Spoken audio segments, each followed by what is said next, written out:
última de las conferencias de este primer ciclo, que espero que tenga continuidad el año que viene, porque entre las conmemoraciones que tenemos el año que viene está el centenario de la repatriación de los restos de Ángel Benibey y el centenario de la muerte, por ejemplo, del escritor armenio Samuel, entre otros eventos, ¿no? Siempre que hablo de conmemoraciones, me gusta recordar un artículo de Constantino Ruiz Carnero, como sabéis, director defensor de Granada, que en una de sus silbatas escribía: un brillante manifiesto lanzado a la conocedad pública dispone que allí donde haya 3 o más republicanos se reunirán y acordarán lo precedente para organizar la conmemoración de una fecha histórica, el 11 de febrero, como sabéis, la proclamación de la Primera República, que es sin duda una fecha memorable y nostálgica. Los españoles, gente sobria, como es sabido, bueno, algunos, nos alimentamos de conmemoraciones como nos podíamos alimentar de pasas o de guachumos. Un día un centenario, otro una boda de oro, otro una festividad conmemorativa, hora de la República, hora de la libertad, hora del amor de un torero, etc. Pues esta tarde vamos a demostrar nuestro españolismo, entre comillas, doblemente, porque conmemoramos el 150º aniversario del nacimiento de María de la O de Járraga y el 50º de su muerte, y para ello nada mejor que hacerlo de la mano de Pepa Merlo. Voy a dar unas cuantas pinceladas porque lo importante es lo que nos cuente ella sobre María. Licenciada y doctora en Filología Española por la Universidad de Granada, su tesis doctoral versó sobre la última poesía de Federico García Lorca, con la que obtuvo el premio extraordinario. En 2018 fue la encargada de la edición crítica del Diván del Tamarín del escritor fuenterino, la prestigiosa editorial Cata. Otra línea de sus investigaciones es la que constituye la literatura escrita por mujeres en la primera mitad del siglo XX. Sobre esta temática le debemos la publicación de dos extraordinarias y fundamentales obras, ambas publicadas por la Fundación José Manuel Lara, que son, uno de ellos lo tenemos aquí, Peces en la Tierra, antología de mujeres poetas en torno a la generación del 27, que es de 2010, y Con un traje de luna, que es este, diálogo de voces femeninas de la primera mitad del siglo XX, que salió en el 22. De una de las escritoras que aparece en estos libros es Elizabeth Mulder, el apellido se pronuncia en español, no sé si, ¿no? Mulder, autora que habita, como he dicho, en estos libros, ha hecho la edición de Una sombra entre las dos, del 18, salió el Renacimiento, el retablo de Salomé Amat, también el Renacimiento, del 21, y Sinfonía en Rojo, del 23, en Tigres de papel. Para cerrar esta parte de estudios críticos, debo decir que da clase en la Universidad Internacional de Valencia, que pertenece al grupo que me has dicho, ¿no?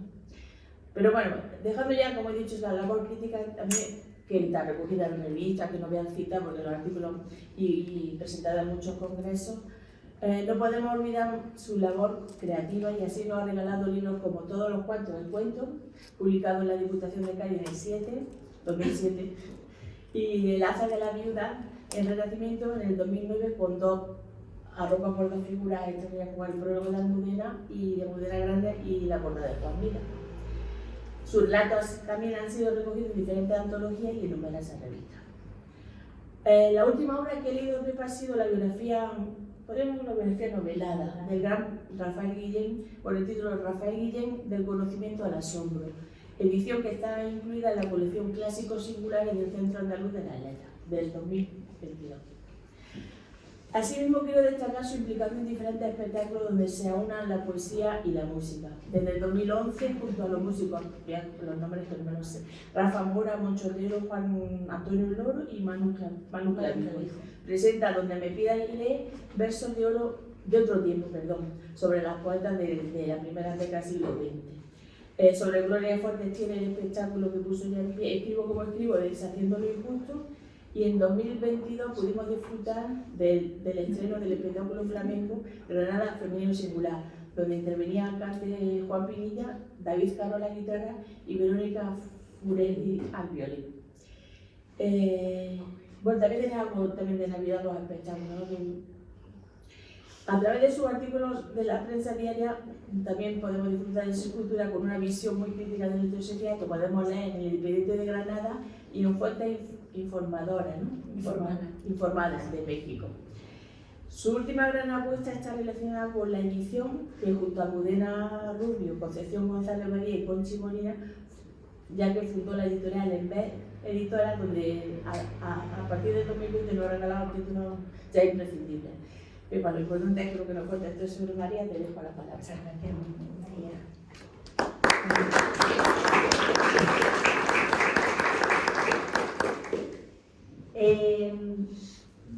Me comentaban esta tarde, oye, María de la O, la sombra del impostor, ¿por qué no María de la O Lejárraga? Que puede resultar como un poco confuso, ¿no? María de la O. Y en realidad el título fue una especie de aclaración con María. María me pide un título en un momento en el que no se pide el título, de marcha, de copa, de vino, y yo le di un título y me mandó el cartel con el título que le di aquella noche, y digo, pero ¿este título de dónde lo has sacado? Y me dice, ¿no lo echas tú, Pepa? Y digo, ¿en serio? Yo te di esto, pero qué borracha tenía que estar, esto es horrible. Entonces nos dije, no, el título es este. Pero yo le puse coloquialmente María de la O, la sombra del impostor, pero me refería a María de la O Lejárraga. Pero claro, ella puso lo que yo le puse, María de la O, la sombra del impostor. Y luego pensé, mejor no corregirlo, porque aquel o aquella que piense la canción, qué desgraciadita tú eres teniéndolo todo, pues tampoco le va mal la cosa, así que dejamos el juego, ¿no? Bueno, yo antes de nada agradecerle a María que me haya invitado a dar esta charla, que me es muy agradable siempre hablar de mis peces, yo ya le llamo mis peces, y al Ateneo por acoger este ciclo, que es un éxito más que debe de apuntarse el Ateneo a su currículum. A ustedes, a vosotros, a vosotras, por estar aquí, que bueno, perder el tiempo, yo siempre digo lo mismo, solo tenemos una cosa en esta vida que es tiempo, decidir, donar, regalar nuestro tiempo para escuchar a alguien, pues como poco es de agradecer muchísimo. Bueno, yo voy a empezar con una cita de Borges, cosa que a mí me gustan las citas, ¿no? La cita es un verso de un poema de Borges, del poema La moneda de hierro, y el verso dice: en la sombra del otro buscamos nuestra sombra. En una suerte de juego de palabras, podríamos argumentar que María Martínez Sierra fue la sombra del otro, de Gregorio Martínez Sierra, y detrás de él ocultó su sombra, la de María de la O Lejárraga, grande, alargada, poderosa. Aunque también podríamos concluir que fue Gregorio Martínez Sierra quien buscó engrandecer su propia sombra a costa de María. Hoy es de sobra conocida la polémica existente sobre la autoría de la obra de Gregorio Martínez Sierra. La polémica surge ahora cuando se intenta reivindicar y visibilizar su figura acogiéndose a las palabras que la propia María escribía a modo de justificación en una memoria de título elocuente, Gregorio y yo. Aquí me he traído la primera edición de las memorias, que como verán están bastante señaladas. Las conseguí en una librería de México por 4 o 5 pesos. Te la regalaban. Las de Lorca ya sabían la obra de las primeras ediciones, que valían un poco más. María de la O Lejárraga seguía estando tirada bueno, yo tengo toda la primera obra. Digo un título elocuente, Gregorio y yo, con una dedicatoria de inicio de las memorias no menos elocuente. Cito: a la sombra que acaso habrá venido, como tantas veces, cuando tenía cuerpo y ojos con que mirar, a inclinarse sobre mi hombro para leer lo que yo iba escribiendo. En ella, publicada en el exilio mexicano en 1953, la memoria confesaba lo que sus compañeros de generación y hasta los de generaciones posteriores conocían, que era ella la hacedora de la obra que firmaba él. En Gregorio y yo, María se arrogaba la autoría de la obra. Cito: ahora, anciana y viuda, véome obligada a proclamar mi maternidad para poder cobrar mis derechos de autora. La vejez, por mucho fuego interior que conserve, está obligada a renunciar a su romanticismo si ha de seguir viviendo, aunque ya sea por poco tiempo. Polémica que algunos justifican repartiendo la autoría entre ambos y argumentando que, cito, la relación creativa con su marido fue tan íntima que resultaba imposible deslindar dónde empieza Gregorio y dónde acaba María. aunque las cartas de Gregorio, en las que le rogaban que le enviara más textos y alguna evidencia que vamos a ver, nos hacen sospechar el papel de María como autora única. No cabe la palabra sospecha. María es la única autora. Pedro González Blanco escribe, y cito: en Madrid se armó un batiburrillo enorme, un batifondo de la Madonna, dicen por la Plata, a propósito de unas declaraciones que a un redactor de La Razón de Buenos Aires hizo María Martínez Sierra. ¿Qué se decía en esa entrevista para promover tamaño escándalo? Pues que las obras firmadas por Gregorio Martínez Sierra no eran sino a medias de él. María Martínez Sierra, con sin par delicadeza, accede a colaborar con su marido. ¿Mas es cierta esta colaboración? En absoluto. Gregorio Martínez Sierra nunca escribió nada de lo que anda por el mundo con su nombre, sea novela, ensayo, poesía o teatro. Eso lo sabemos bien Juan Ramón Jiménez, Ramón Pérez de Ayala y yo. Eso lo sabía bien, a cabalidad, Usandizaga. El libreto de La golondrina es de María. Turina, el libreto de Margot es de María. Eso lo sabía bien Falla. Las ilustraciones de los ballets y el libreto del sombrero de 3 picos y el amor brujo son de María. Eso lo sabía bien Marquina. El Pavo Real lo escribió María en prosa y lo versificó Eduardo Marquina. Eso lo sabía bien Arniche. 2 actos de La chica del gato son de María, etcétera, etcétera, etcétera. Pero quienes lo saben mejor son los cómicos, que estaban siempre en un ay en cuanto salían fuera de Madrid y sobre todo cuando venían por América. Aún no ha llegado el tercer acto que tiene que mandar Doña María y hay que suspender los ensayos. Parece que hay cable de Doña María anunciando que manda la obra. Cierro cita. No pretende esta conferencia ser inquisidora y condenar a Gregorio Martínez Sierra a la hoguera por aprovechar el talento de su mujer, por apoderarse de la autoría de su obra, aunque como se evidencia, y vamos a seguir evidenciando, sería factible. Porque aunque no en la escritura, no como poeta, no como dramaturgo, ni como novelista, sí es cierto que ambos crearon un tándem cultural fuerte. Son muchas las iniciativas culturales que el matrimonio Martínez Lejárraga puso en marcha. La fundación de varias revistas literarias como Vida Moderna, Helio, en la que implicarían a Juan Ramón Jiménez, o Renacimiento, que daría cabida a muchos de los nombres relevantes de la mal llamada generación del 27. La introducción o la traducción de varios autores, entre ellos de Maurice Maeterlinck en España, ¿no? O el Gran Premio a la Edición que recibieron en 1925 en la Exposición Internacional de las Artes Decorativas de Francia con un libro titulado Un teatro de arte en España, donde se recogían distintos artículos, pero lo precioso de ese libro es la edición, es una joya bibliográfica, ¿no? No podemos olvidar que Gregorio fue un gran empresario teatral, con una visión empresarial que lo convertiría en un renovador de la escena. Resulta curioso que en su biografía encontremos una larga lista de títulos dramáticos, de guiones, de obras que no escribió en un intento de fortalecer la autoría frente a las últimas reivindicaciones en sentido contrario.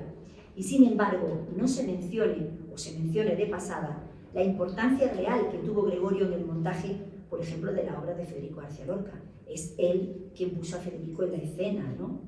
Supo además rodearse de los mejores escenógrafos: Pérez Barrada, Manuel Fontanal, Santiago Ontañón, Sigfrido Burman. Sería el encargado, además, Pérez Barrada, de los figurines del Maleficio de la Mariposa, que fueron tan absolutamente rompedores, ¿no? Ese es el verdadero mérito de Gregorio Martínez Sierra. Rodearse también de los mejores compositores: Turina, Ángel Barrio, Pablo Luna o el propio Manuel de Falla. En pleno siglo XXI es un tiempo, o es ya tiempo, de fijar la historia, y más allá de conspiraciones feministas, resulta indignante seguir encontrando en sus biografías o en Wikipedia textos del tipo, cito, esto está en Wikipedia: entre los libretos para las obras musicales de Gregorio Martínez Sierra destacan los ballets y el libreto de Manuel de Falla, El amor brujo y El corregidor y la molinera. No tiene sentido cerrar los ojos a la historia, a la evidencia y dar una información errónea. Cuando existe el libreto de puño y letra de María, además de la correspondencia entre María y don Manuel, que puede consultarse en el archivo de Manuel de Falla y que además ha sido publicada recientemente en una edición muy cuidadosa por la Universidad de Granada, una edición de Marilu González Peña y Juan Aguilera Sastre. Misiva de puño y letra de María, con cariñosos y familiares y coloquiales, mi don Manuel, acentuado así, de inicio de carta y despedida con porciones de cariño, ¿no? Mientras que de Gregorio abundan más los telegramas con justificaciones del tipo: pídame el sacrificio que quiera, por duro y difícil que le parezca, pero no me pida que le escriba carta. Hay un espíritu maligno que me quita la pluma de la mano. Y esto lo vamos a ver. Tengo todas las cartas, las tomé del archivo Manuel de Falla, tengo todas las cartas de María y de Gregorio a don Manuel de Falla. Está ya publicada, afortunadamente, ¿no? Bueno, aquí está. Me gustó mucho esta foto porque era al revés, ¿no? Era el contrario de la dedicatoria que ella dice, ¿no? Ella dice: él mirando por encima del hombro siempre lo que escribo, y aquí está ella mirando por encima del hombro él, ¿no? Aquí está ella guapísima.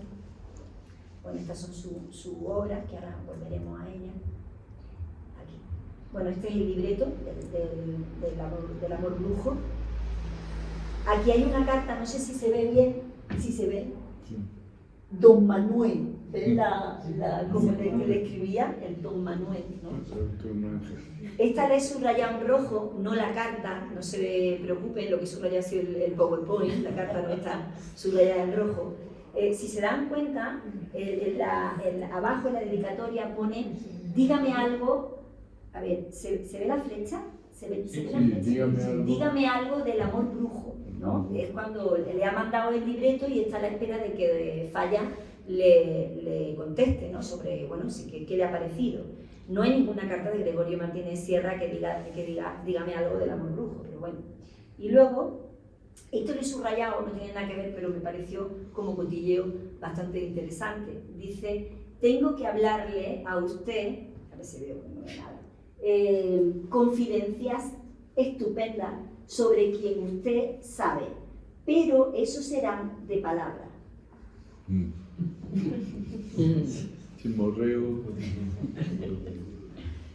Aquí está al inicio de la carta subrayado mi don Manuel y la dedicatoria, la despedida final de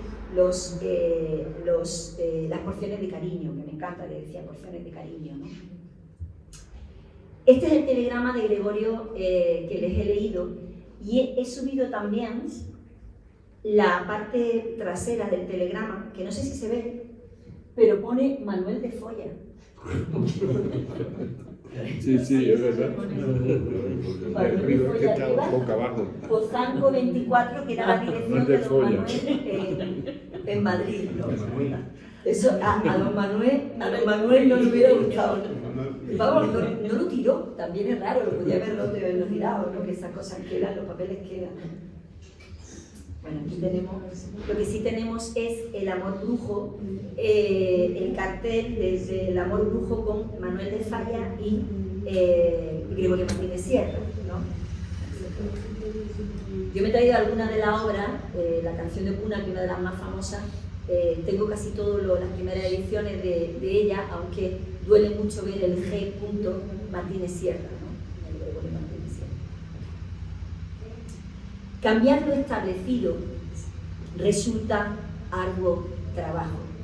Y aquí Antonina lo sabe perfectamente, ¿no? Cambiar una historia fijada, por muy errónea que haya sido compuesta, se antoja a veces un imposible. Y leemos comentarios, Daniel Eisenberg, por ejemplo, que dice, cito: Granada Guía Emocional es un libro de viaje que testimonia la naturaleza gay de Gregorio Martínez Sierra, sin tomar en cuenta que quizá en este libro María aflorara más que en otro. No era de extrañar, la relación de María con Granada fue muy intensa. Desde el primer contacto que tiene con la ciudad y que se intensificaría en los años de residencia de su don Manuel, en ella y que concluiría en 1933 como diputada por el Partido Socialista por la circunscripción de Granada, ¿no? De la mano de don Fernando de los Ríos.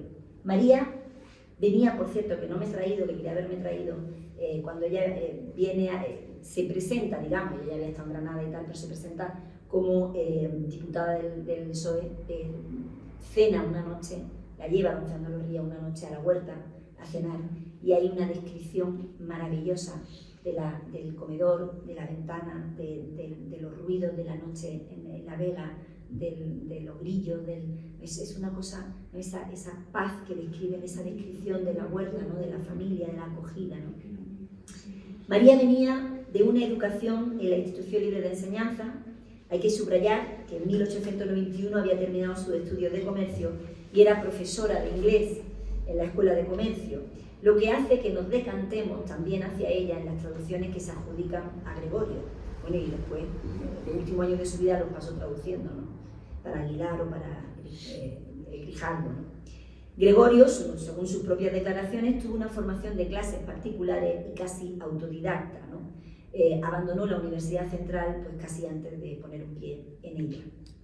Favorecida como tanta otra, como María Maestu, Maruja Mayo, María Blanchard, etc., por las famosas becas de la Junta de Ampliación en 1905, viaja a Bélgica, donde conoce los sistemas educativos y las casas del pueblo, un recorrido mínimo en la formación de nuestra protagonista, pero que la afianza con respecto a su esposo. En 1930, Gregorio firma un escrito en el que reconocía la coautoría de su mujer, pero él reclamaba estos derechos para sí. Tampoco era de extrañar. Son múltiples los testimonios que narran cómo María reclamaba los derechos de la obra estrenada en Alemania, por ejemplo, y obtenía siempre la misma respuesta, que ya habían sido abonados a Gregorio. En el libro de Enrique Javier Porcela, mi padre, Javier Porcela Evangelina, que se publicó en el 99, en Biblioteca Nueva, se reproduce una carta de Javier Porcela en la que se puede leer. Se plantea una nueva cita para Catalina, se refiere a Catalina Bárcena. Con Julieta compra un hijo de Honorio Maura y Martínez Sierra, cobrada solo por Martínez Sierra, que sigue tan listillo como siempre. Aquí he puesto esta foto de él, no, pero está más abajo. Es que las caras a veces dicen mucho. Un listillo. Gregorio había viajado a Hollywood con su amante, Catalina Bárcena, contratado por los estudios de la Metro-Goldwyn-Mayer y la Fox, como otros tantos de su tiempo, para hacer películas en español. Y en un ataque desesperado escribe a María, que estaba más centrada en sus asuntos políticos en ese momento, y sobre todo porque tenía una depresión brutal porque el otro la había abandonado por la Catalina Bárcena, ¿no? Y le escribe: estoy haciendo esfuerzos inauditos para escribir yo hasta que tú estés mejor. Creo que lo conseguiré más tarde o más temprano. Ya voy perdiendo la timidez para dialogar. Para dialogar significa para escribir diálogos de guión. Porque pienso que lo hago solo para leerlo yo. Pero claudicó. Y claudicó a su ineptitud con la pluma y contrató a Javier Porcela, a Honorio Maura, a Arniche, etcétera, etcétera. El 2 de mayo de 1936 se estrena en el Teatro Infanta Isabel, la obra firmada por Gregorio, con Javier Porcela, Cuatro corazones con freno y marcha atrás.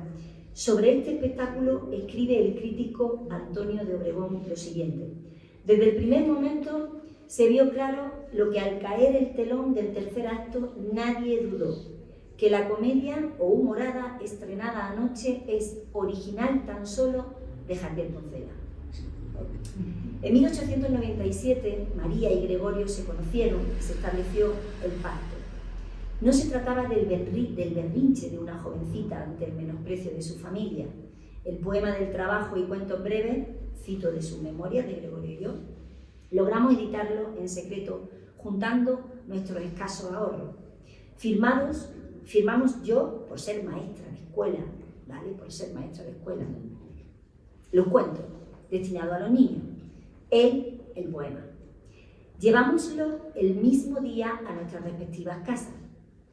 En la de mi colaborador, un libro era casi un milagro, y el del primogénito fue recibido con todos los honores, sorpresa, regocijo, orgullo familiar. Creo que hasta champaña se descorchó en la celebración. En la mía, donde había tantos libros, aunque uno lo firmase la primogénita y el otro el amiguito que mi padre y hermano antes que yo sospechaban que había de convertirse en novio, no significaba gran cosa. El acontecimiento no despertó entusiasmo ni ocasionó celebración alguna. Yo, en mi orgullo de autora novel, había descontado mejor acogida. Tomé interiormente, como es mi costumbre, formidable rabieta y juré por todos mis dioses mayores y menores no volveré jamás a ver mi nombre impreso en la portada de un libro. Pero detrás de una decisión tan importante no podía haber una razón tan frívola, ni podía tratarse de una rabieta. Aunque en la narración misma encontramos el motivo real que motivaría esta decisión y que luego ella confesaría en la misma memoria, por ser maestra yo. Cito: siendo maestra de escuela, es decir, desempeñando un cargo público, no quería empañar la limpieza de mi nombre con la dudosa fama que en aquella época caía como San Benito, casi deshonroso, sobre toda mujer literata, sobre todo literata incipiente. Es decir, lo que en el hombre la sociedad consideraba como un don, una cualidad, en la mujer era una vergüenza. Y tal como he señalado en el prólogo de Con un traje de luna, los ejemplos en este sentido a lo largo de la historia han sido múltiples, y no solo entre las literatas, científicas, botánica, medicina, bueno, ahí hay una relación impresionante, ¿no? El arte del travestismo o los seudónimos masculinos, ¿no? Camuflarse para poder ejercer una profesión. Un ejemplo prácticamente coetáneo, Cecilia Bonde Faber y Larrea, más conocida como Fernán Caballero, ¿no? Que escribiría en este apuro, cuando quería dedicarse a la literatura y firmar sus libros, cogí unos periódicos que había sobre la mesa para buscar un nombre cualquiera que pudiese evitar al mío propio el salir a la vergüenza pública, y encontré la relación de un asesinato cometido en un pueblecillo de La Mancha llamado Fernán Caballero. Gustóme este nombre por su sabor antiguo y caballeresco, y sin titubear un momento lo envié a Madrid, trocando para el público mis modestas faldas de Cecilia por los castizos calzones de Fernán Caballero. Bajo otro seudónimo, Luciano Sanz de Saor, se ocultaba Lucía Sánchez Saornil, que es mi poeta favorita además. Una mujer que se cuela en el panorama poético ultraísta del momento entre los grandes nombres nacionales e internacionales, y que parece que lo hace de un modo natural, si no fuera por el hecho de tener que firmar con nombre masculino. El detalle que marca los tiempos. Siglos de mujeres ocultándose para poder ejercer el oficio de la literatura, porque de otro modo sería un acto denigrante. Porque una mujer que intentaba que su nombre fuese público y notorio por sus méritos, como los de cualquier compañero, tan solo atraía el desprecio de la sociedad y hasta de la propia familia. La famosa frase, la famosa cita, ¿no?, de Concha Méndez en su memoria, cuando cuenta: uno de los últimos veraneos que pasé en San Sebastián, gané el concurso de natación de la Paz con Gala. Tenía ya publicados mis primeros libros, Inquietudes, Surtidor y El Ángel Cartero, y acababa de vender un guión de cine. Las crónicas señalaron que la campeona de natación era poeta y cineasta, y publicaron mi fotografía. Mi padre, al verme en los periódicos, me comentó: aparece retratada como cualquier criminal. Los recovecos en los que poder ocultarse son múltiples, y la mujer los conoce todos. Vestir con ropa de hombre, firmar con seudónimo masculino, ceder la autoría de su obra a amigo o, en este caso, esposo. Artimaña, artificio, con los que dar a conocer, si no su nombre, sí su ingenio. El arte del camuflaje, del que yo no me canso de repetir. La mujer como el camaleón que cambia de color para fundirse con el entorno, pero a diferencia del reptil, ese cambio de color, que es involuntario, ¿no?, provocado por razones fisiológicas o por razones psicológicas, ¿no?, el miedo y demás, el objetivo final del reptil es la invisibilidad. La mujer busca en el camuflaje todo lo contrario, poder ser vista. Es un acto voluntario, un camuflaje que conlleva el ser visible, pasar desapercibida como mujer para poder ser reconocida por una obra artística, una novela, un poema, un descubrimiento, en definitiva, por su trabajo. Triste. Un modo de evidenciar el afán, el talento, la creatividad, cualidades que van más allá del género, perder la identidad como individuo en pos de la obra. La tercera razón, hemos visto la de la razón del enfado, de la rabieta de la niña, ¿no? El hecho de ser... Vamos a cambiar ponemos María en el fondo, ¿no? Ahí sí. Sí, mejor. Sí, bueno, Ahora hemos visto el pellillo. Aquí está la Bárcena, está él con la Bárcena. Ay, se pasó. La tercera razón, digo, no menos importante, que justificaría, por un lado, que María no descubra públicamente a Gregorio con la llegada de la República, porque uno de los argumentos de mucha gente, bueno, que ya en la República ya podía haber firmado ya su obra, ¿no? Además, como María, hablando de María de la Olejárraga, que fue tan activamente política, ¿no? La esgrime la propia María también en sus memorias, ¿no? en Gregorio y yo. Cito: la razón tercera, tal vez la más fuerte, fue el romanticismo de enamorada. Casada, joven y feliz, acometióme ese orgullo de humildad que domina a toda mujer cuando quiere de veras a un hombre. Puesto que nuestras obras son hijas de legítimo matrimonio, con el nombre del padre tienen honra bastante. Bueno, en realidad esto yo lo resumo de una manera clara y concisa.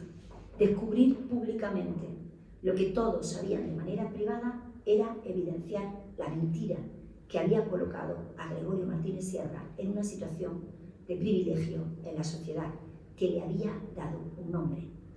Todo el mundo lo sabía, que era ella, pero hacerlo público era hundir la carrera, hundir a Gregorio Martínez Sierra, ¿no? O sea, ella tuvo el respeto por él que él no tuvo por ella, ¿no?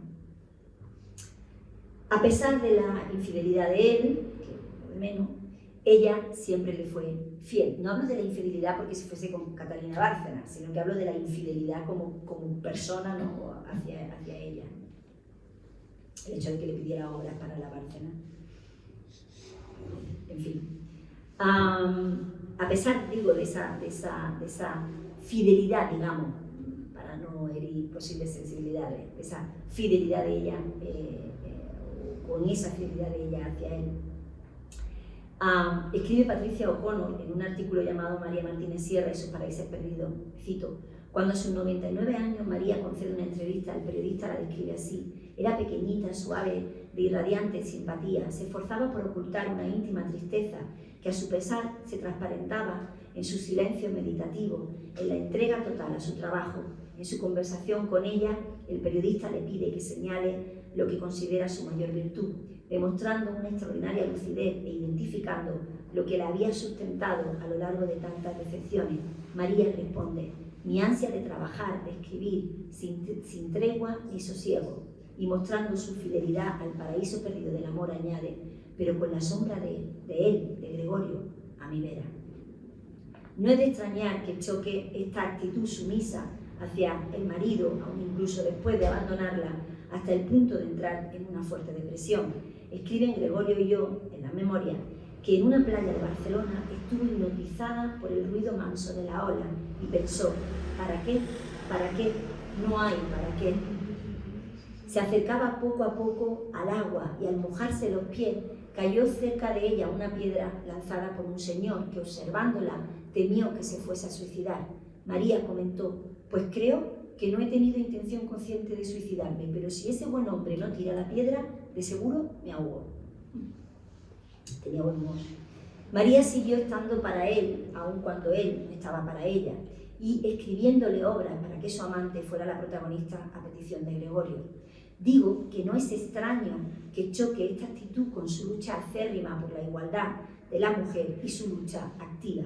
En 1917 participó en la fundación de Unión de Mujeres de España. En 1920 viaja a Ginebra como delegada de España al 8º Congreso de la International Women's Suffrage Alliance, donde colaboró en la redacción de una carta de derechos femeninos en la que se hacía un reconocimiento de la igualdad política, administrativa y civil de los dos sexos a nivel nacional e internacional. Fue miembro activo de la Sociedad Española de Abolicionismo, participando en múltiples mítines. Huelga decir que en 1926 participa en la fundación del maravilloso Liceo Club que presidió María Maestu, junto a Victoria Kent, Zenobia Camprubí, entre otras. Feminista convencida, se afilia al PSOE en 1931. Comienza su labor de propaganda republicana, sobre todo entre las mujeres. Hizo un ciclo de conferencias maravilloso, pero uno de los pilares fue un ciclo de conferencias, La mujer ante la República, que tuvieron lugar en el Ateneo de Madrid entre el 4 y el 18 de mayo del 31, y donde va a tratar de desterrar los miedos que suscitaba el nuevo régimen sobre la mujer, ¿no? Fundamentalmente, ¿no? Sobre la sociedad en general, pero sobre la mujer. Hablaba de religión, libertad, ¿no? En fin. El concepto de federación, ¿no? Ella defiende a ultranza ese concepto de federación, ¿no? Por este ciclo de conferencias, el Liceum la homenajeó, recaudó 600 pesetas, ojo, tela de la época, que ella entregó íntegramente a obreros y obreras sin trabajo. En 1932 se organiza otro curso de conferencias en las que analiza la situación política del momento, y Lejarrara participa con una conferencia cuyo título, Dudas del momento, pretendía precisamente apaciguar esas dudas relativas a la posición de la mujer en la nueva concepción social y que significaba una rémora en el avance. Promovió junto a María Rodrigo y junto a Pura Maurtúa la Asociación Femenina de Educación Cívica, ¿no? Que, bueno, entre otras muchas cosas, hacían talleres, cursos, conferencias, también con la mujer como centro, ¿no? Propugnó la alianza de asociaciones feministas, por ejemplo, estuvo en la publicación de la revista Cultura Integral y Femenina, en la que también colaboró Lucía Sánchez Saurní, y ocupó la representación de la República Española en Suiza como agregada comercial del Ministerio de Agricultura, de Industria y Comercio. Todo eso no se dice, nada más que fundó y participó en la dirección del Comité Nacional de Mujeres contra la Guerra y el Fascismo, que presidía Dolores Ibárduri, la pasionaria, junto con ella. Y para mí fundó algo mucho más importante, con Federico García Lorca. Fue uno de los pilares fundamentales del teatro, ay, se me ha ido de la cabeza, del Club Anfictora, ¿no? Ella fue uno de las almas fundamentales de la creación del Club Anfictora. Resulta un tanto ridículo, digo, visto desde hoy, que la firma, vuelvo al texto, de los artículos feministas, que tengo varios también, pero no me he podido traer, en aquel tiempo lo firmé el marido, sea una firma masculina quien dé la cara con los textos feministas. Sin embargo, nos situamos en una España en la que si escribir teatro o novela para una mujer era un acto vergonzoso, más lo era a un panfleto feminista. En nuestra España, cito, tan decaída entonces, yo hice calladamente cuanto pude. Calladamente porque, astucia femenina, logré que Gregorio Martínez Sierra, mi marido, mi colaborador y mi cómplice, firmase con su nombre toda mi propaganda feminista. Yo estaba bien segura de que las mujeres españolas habían de escuchar con más benévola atención la voz de un hombre que la de una mujer. Y así fue. Como escribe María José Zamora en el artículo María de la Olejana y las cartas a las mujeres de España, María se debía dirigir además a las lectoras del dominical del diario ABC, de tendencia conservadora y católica, y en su mayoría seguramente de la clase más acomodada. No obstante, por sus cartas pululan todas las mujeres, jóvenes, maduras, burguesas, obreras, ociosas, comprometidas, madres, casadas, solteras, todas ellas debían ser artífices activos ante la llamada para combatir la estructura opresora e injusta patriarcal. Invitación aún más acuciante si se hacía desde la voz de un hombre respetable como era Gregorio Martínez Sierra en ese momento, que ya ha tomado conciencia y se dispone a aconsejar a las mujeres, no pocas veces en un tono paternalista al que estarían, y aún nos hemos de defender de ello, acostumbradas las mujeres. Paradójico como poco resultaban las palabras como, cito, en boca de un hombre, ¿no? Supuestamente la había escrito Gregorio Martínez Sierra, pero la había escrito ella. Pero claro, escuchar lo que voy a leer en boca de un hombre: la mujer que no trabaja se corrompe y de compañera del hombre se convierte en esclava del hombre. Eso un hombre no lo diría en esa época, jamás, Jamás. nunca, nunca. Ya ves. Y ahí estaba Gregorio Martínez Sierra diciéndolo. Al término de la guerra civil, inició un largo exilio, como tantas de sus coetáneas, Francia, México, Argentina, donde fallecería en el 74. Una de las decepciones mayores que sufrió en los últimos años, como anécdota cuento esto, fue que en 1950 se entrevista con Walt Whitman. Bueno, no puede. Ay, con Walt Whitman, por favor. Con Walt Disney. Ojalá. En 1950 se entrevista con Walt Whitman. Es que prefiero a Walt Whitman a Walt Disney. Con Walt Disney y con varios productores, llevando consigo una comedia escrita para niños, ¿no?, que Hollywood rechazó. Merlín y Vivian, o La gata egoísta y el perro atontado. 5 años más tarde, en 1955, ve su texto hecho realidad por la propia Walt Disney Production con el título La dama del vagabundo. O sea, le robaron vilmente el guión. Aquello produjo en María un sentimiento de desencanto muy fuerte y bueno, a partir de ahí se dedica exclusivamente a la traducción. Si es triste tener que reivindicar en la vejez la autoría de tu propia obra, o en la juventud, ¿no?, pero en la vejez para poder subsistir, si es triste ver tu nombre anulado en la historia de la literatura mientras tu obra se estrenan sobre los escenarios, si es triste comprobar el esfuerzo intelectual y los frutos que generó aquel esfuerzo, cito en palabras de María, la tarea fue dura, ganarse nombre y vida en un país que estaba agonizando. Mucho más triste resulta, al leer el relato de su vida, cómo se incluye ella a sí misma de manera natural como una más entre sus compañeros y compañeras de generación. Leo, está en la memoria. Se ha dado en llamar generación del 98 al grupo de escritores que empezábamos a emborronar papel en los últimos años del siglo XIX, todos soñando la vida entre los 18 y los 25. Ella se incluía con una naturalidad que la historia no ha tenido en cuenta. Pero ninguno de sus dos nombres, ni el propio María de la Ole-Hárraga, ni el del marido, María Martínez Sierra, se incluye en la lista de autores de este grupo, de la generación del 98. Triste.